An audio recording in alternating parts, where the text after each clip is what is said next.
जय श्री कृष्ण वैष्णव। जैसा कि हम सेठ पुरुषोत्तम दास जी के वार्ता चरित्र को ले रहे थे, आज उनका ही वार्ता प्रसंग चाड़ लेते हैं। और सेठ पुरुषोत्तम दास एक दिन मंदिर में बैठे हैं। मंदिर वस्त्र करत हते, सो दूर ते गोपाल दास देखी के मन में विचारे किए, जो अब सेठ जी वृद्ध भये हैं, ताते अब मैं सेवा में तत्पर हूँ। तब गोपाल दास नहाई आए। तब गोपाल दास में मन के जानी के बुलाए, बेटा आगे आओ। तब गोपाल दास निकट आई के देखे तो 20-25 वर्ष के सेठ हैं। तब सेठ पुरुषोत्तम दास ने गोपाल दास से कही, जो भगवती सदा तरुण रहे, परंतु जो अवस्था हुई ताको मान दियो चाहिए, ताते आजू पाछे ऐसी मनी में मत लाइयो। भाव प्रकाश या को अर्थ यह जो गोपाल दास के मन में आई, जो मैं तरुण हूँ और सेठ जी वृद्ध, अब मैं सेवा में तत्पर हूँ। यह बात में गोपाल दास को बिगाड़ जानियो, जो तुम कहाँ सेवा करेंगे। श्री आचार्य जी जासु कृपा करवाएं, वाकू श्री ठाकुर जी सेवा करवाएंगे। सो तरुण कहाँ वृद्ध कहाँ, आजू पाछे ऐसी मन में कबहू मन मति लाइयो।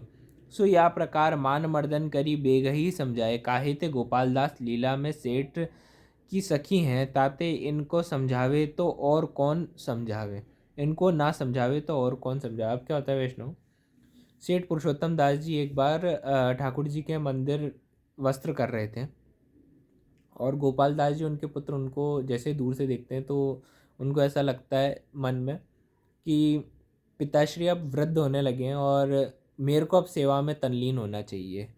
जैसे ही और वो वापस अपरस में आते हैं और सेठ जी के पास जाते हैं, उतने में ही सेठ जी उनके मन के भाव और विचारों को समझ जाते हैं और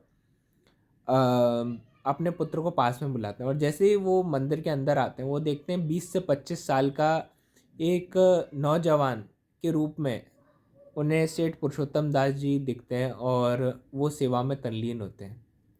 ये देख के सेठ पुरुषोत्तम दास जी जो हैं, क्योंकि वो अपने पुत्र के विचार जान चुके थे कि उनके पुत्र उस समय सोच रहे थे कि वो वृद्ध हो चुके हैं और वो सेवा नहीं कर पाएंगे, और उनके जो पुत्र गोपाल दास हैं वो अभी नौजवान हैं और जवानी की उम्र में उनके हाथ पांव बिल्कुल सही चल रहे हैं, इस कारण वो सेवा में तल्लीन हो सकते हैं। इस पूरे वार्ता प्रसंग द्वारा सेठ पुरुषोत्तम दास जी ने सर्वप्रथम इस सिद्धांत को हमारे जीवन में हृदयारूढ़ करवाया कि जो भी सेवा होती है वो महाप्रभु जी की अनुकंपा से होती है। अवश्य ही गोपाल दास जी का भाव गलत नहीं था कि मेरे पिताश्री वृद्ध हो रहे हैं, मगर कहीं ना कहीं उन्होंने इस वार्ता प्रसंग में उनके मन में भाव दृढ़ ये था कि मेरे हाथ पांव अभी सुचारू रूप से काम कर रहे हैं, इस कारण मैं सेवा में तल्लीन हो पाऊंगा।